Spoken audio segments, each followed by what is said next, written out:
بسم اللہ الرحمن الرحیم۔ بچوں، آپ کے سامنے علی سردار جعفری کی ایک نظم ہے نیند، جو آپ کے سیلبس میں ہے۔ نظم نیند علی سردار جعفری کی ایک بہترین نظم ہے۔ یہ نظم انہوں نے اپریل 1950 میں سینٹرل جیل ناسک میں لکھی تھی، جب وہ جیل میں قید تھے۔ نظم کا آغاز سوالیہ انداز میں ہوتا ہے کہ رات اگرچہ خوشگوار ہے اور دن ختم ہو کر رات کی سیاہی ہر طرف چھا گئی ہے، لیکن اس کے باوجود نیند کیوں نہیں آتی؟ جیل کا ماحول نہایت خوفزدہ اور اندوہناک ہے۔ جیل میں ہر طرف سے زنجیروں اور بیڑیوں کی آوازیں آ رہی ہیں۔ درد و غم سے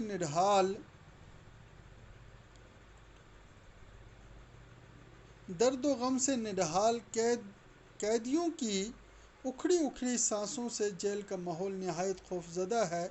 جیل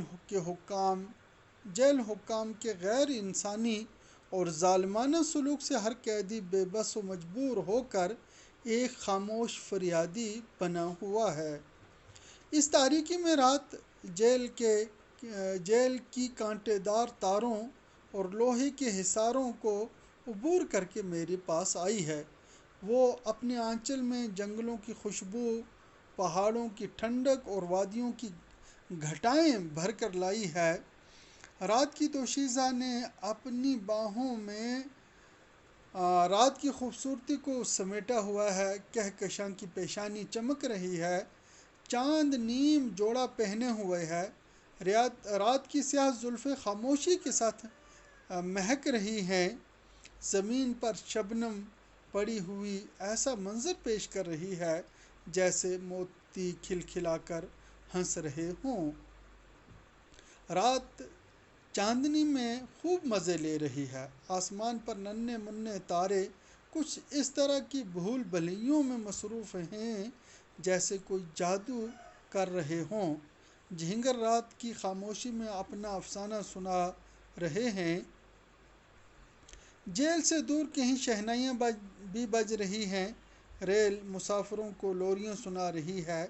رات اتنی خوبصورت اور خوشگوار ہے، لیکن پھر بھی نیند نہیں آتی ہے۔ اس کا دوسرا صفحہ: دراصل جیل میں ہر رات نیند میرے ساتھ بے وفائی کرتی ہے۔ نیند میری آنکھوں سے اڑ کر اور مجھے تنہا چھوڑ کر جیل سے نکل جاتی ہے۔ میری نیند ممبئی کی ایک بستی میں جا کر میرے گھر کا دروازہ کھٹکھٹاتی ہے۔ یہ نیند میرے معصوم بچے کی چھوٹی چھوٹی آنکھوں میں میٹھے میٹھے خواب سجاتی ہے۔ اس کے نرم نرم گالوں اور گرم گرم آنکھوں کو چوم کر اپنی محبت و شفقت کا اظہار کرتی ہے، اور ایک حسین پری بن کر نیند اس معصوم بچے کو لوریاں سناتی ہے اور اس کا پالنا ہلاتی ہے۔